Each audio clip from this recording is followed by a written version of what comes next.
కుల బహిష్కరణ పేరుతో తప్పుడు ప్రచారం చేస్తున్నారని మత్స్య పారిశ్రామిక సహకార సంఘం అధ్యక్షులు మౌట మురళీకృష్ణ ఒక ప్రకటనలో తెలిపారు. హన్మకొండ జిల్లా కమలాపూర్ మండల కేంద్రంలోని ముదిరాజ్ కులస్తుడైన బండి రాజుతో పాటు మరో 23 మందిని కుల బహిష్కరణపై స్పందించారు. ఈ మేరకు మత్స్య పారిశ్రామిక సహకార సంఘంలోని సభ్యత్వము రద్దు చేసినట్లు చేస్తున్న ఆరోపణలు అవాస్తవమని అన్నారు. కావాలనే కమ్యూనిటీని అప్రతిష్టపాలు చేయాలని చూస్తున్నారని పేర్కొన్నారు. మత్స్య పారిశ్రామిక సహకార సంఘం కమలాపూర్ వేదిక నుంచి మాట్లాడడం జరుగుతుంది.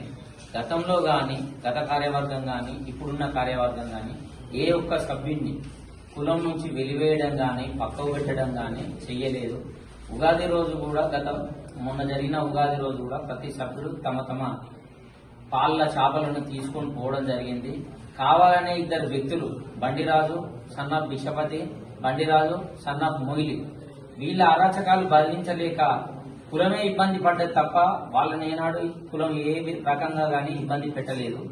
వాళ్ళంతటా వాళ్ళే పోయి కులాన్ని బంధం చేసే దిశగా మీడియాకు గాని పోలీసులను గాని ఆశ్రయించడం జరుగుతుంది. ఈ యావత్ కులం చూస్తున్నారు వాళ్ళు చేసే అరాచకాలు. వాళ్ళని ఎలాంటి వెలివేత గాని బహిష్కరించడం గాని ఏది చేయలేదు. అది దయచేసి పెద్ద మనసుతో అందరూ అర్థం చేసుకోవాల్సిందిగా ఈ వేదిక నుంచి వేడుకోవడం జరుగుతుంది.